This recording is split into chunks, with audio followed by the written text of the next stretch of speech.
Hello, my friends, and welcome to the Emanuel Lutheran Sunday School Show. I am your host, Mr. Steve. Today we're going to talk about Moses. The story of Moses can be found in the book of Exodus, chapters 2 through 7. Pharaoh, the king of Egypt, was a powerful and wealthy man. He was also very afraid. He was afraid of God's people, the Hebrews. He thought that there were too many of them and that someday they would rise up and try to become more powerful than he was. To make sure the Hebrews had no power, he made them slaves and ordered them to work very hard. And to make things worse, he demanded that all Hebrew baby boys be drowned in the Nile River. Because of this, the Hebrews and all of Egypt were afraid. During this time, a Hebrew woman had a baby boy. To keep him safe, she put him in a floating basket and hid him in the brush on the edge of the Nile River. The baby's big sister, Miriam, watched over him. One day, the Pharaoh's daughter came to the river to take a bath, and she saw the basket. She had her servants go and get it. She was surprised to see a baby boy crying. This must be one of the Hebrew children, she thought. Wouldn't it be nice to keep him? Just then, Miriam jumped out of the brush. "I can help you with that," she said. "I am sure that I can find someone to watch over him until he is older." "That would be perfect," Pharaoh's daughter said. Miriam told her mother the good news, and she took great care of the boy. When he was old enough, he went to live with Pharaoh's daughter. Miriam and her mother prayed that he would be safe. Pharaoh's daughter named him Moses because he was taken from the water. Moses lived in the Pharaoh's palace until he was a man. During that time, things only got worse for the Hebrews. Moses was watching over sheep one hot sunny day. Suddenly in the distance he saw a very strange sight. As he got closer, he saw flames of fire coming from a bush, but the bush did not burn up. "Moses," said a loud voice. Moses was scared, but answered, "Here I am." "Take off your shoes, for where you stand is holy ground," said the voice. Moses took off his shoes and kept his eyes on the burning bush. "I am the God of your fathers," the voice said. Moses hid his face as he was afraid to look at God. "I have heard the cries of my people in Egypt. My people are hurting, and I have come to save them." "How will you do this?" Moses wondered. "I am sending you to Pharaoh to ask him to let my people go," said God. "Me?" Moses asked. "Who am I to go to Pharaoh? Who am I to lead your people?" "I will be with you," God said. Moses trusted God and was willing to do everything that God said. God gave Moses the words and the power he needed to talk to Pharaoh and lead his people out of Egypt. Moses went to Pharaoh. "Our God says to let my people go," he said. "I do not believe in your God," said Pharaoh. "Now get back to work." God said to Moses in a thundering voice, "Watch what I will do to Pharaoh. He will let my people go." Because the Hebrews had been slaves for so long, it was hard for them to believe Moses. Once again, Moses went to Pharaoh and demanded that he let his people go. Because Pharaoh would not listen, God used 10 ways, called plagues, to change his mind.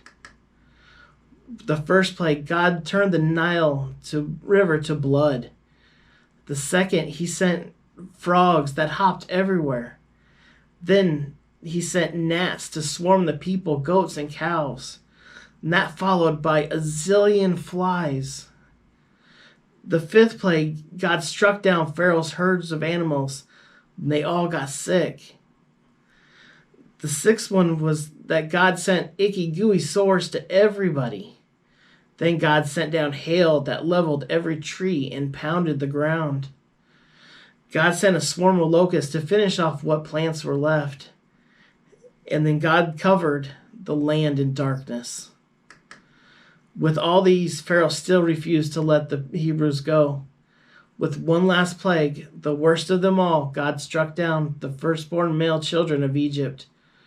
As the families cried, Pharaoh finally told them to let the Hebrews go. Moses had done what God had asked. Now he was tasked with leading his people from Egypt. Okay, so today we have a project that we're going to make a basket.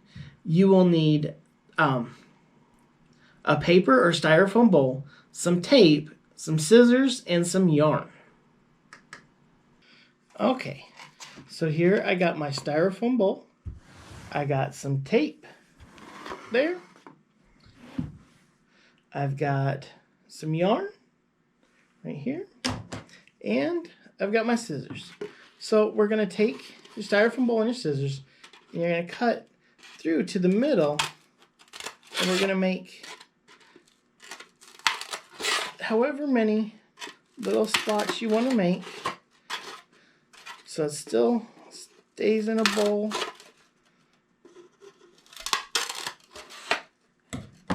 I think 1, 2, 3, 4, 5. I made 5. And as you can see, it just kind of spreads open just a little bit. And then we're going to take our yarn and we're going to tape part of it to the bottom of the bowl as our starter.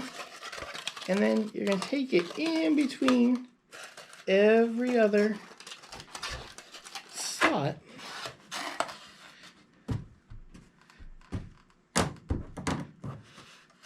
Weaving it around.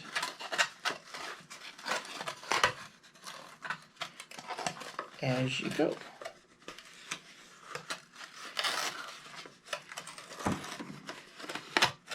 Now as you go through each side, it will start to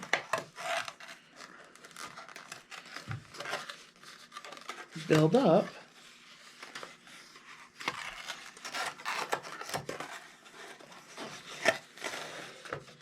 on both sides here.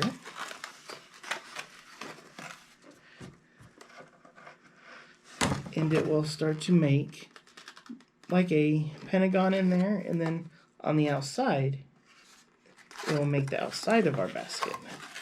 So you just keep going.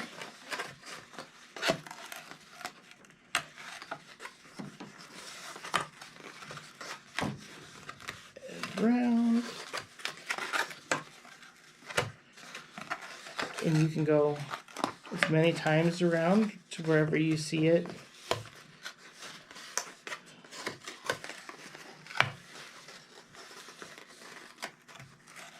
Just be careful of your sides of your bowl. If you have a styrofoam one, they like to crinkle and crunch sometimes.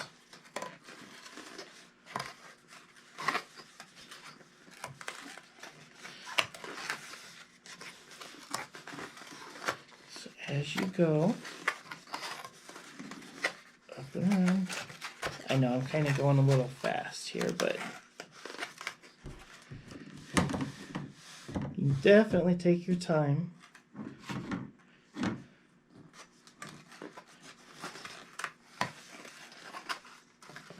Let's see. You don't want to pull it too tight, just enough to give you the idea. Okay. All right. So let's kind of see where we're at on the outside. See, it starts to make a little bit of a weaved little basket thing there.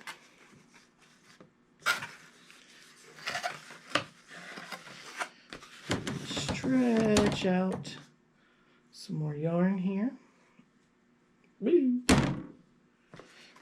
Now, it doesn't matter what color yarn you have. You could have multicolor or whatever. I just had red available.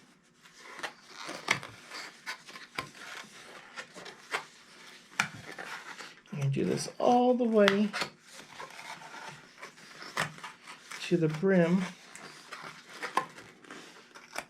of the bowl. I get a little dizzy watching that spin all the way around.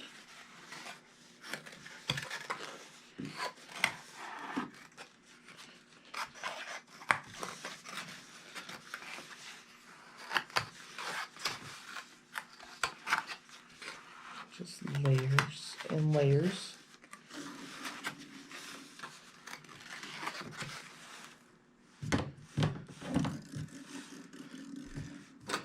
And now, in our story, we put, we had baby Moses that was in a basket. Put in your basket. I don't think it'd be quite big enough for a baby, but you could put some kind of toy or some pencils or your art supplies. You could give it to somebody and they could put their keys in it or their change.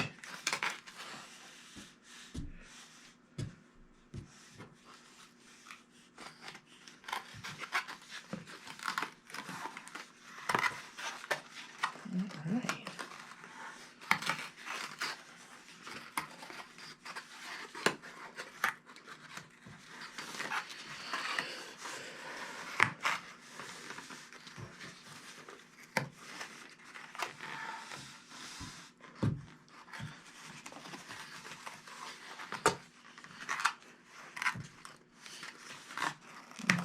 What's our progress on the outside? There we go. Look at that. That looks pretty good. All right. Keep working away here. Just until you see where you want to stop. You could stop now if you wanted to.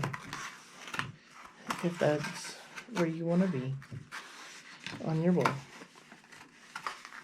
Go up just a little bit farther.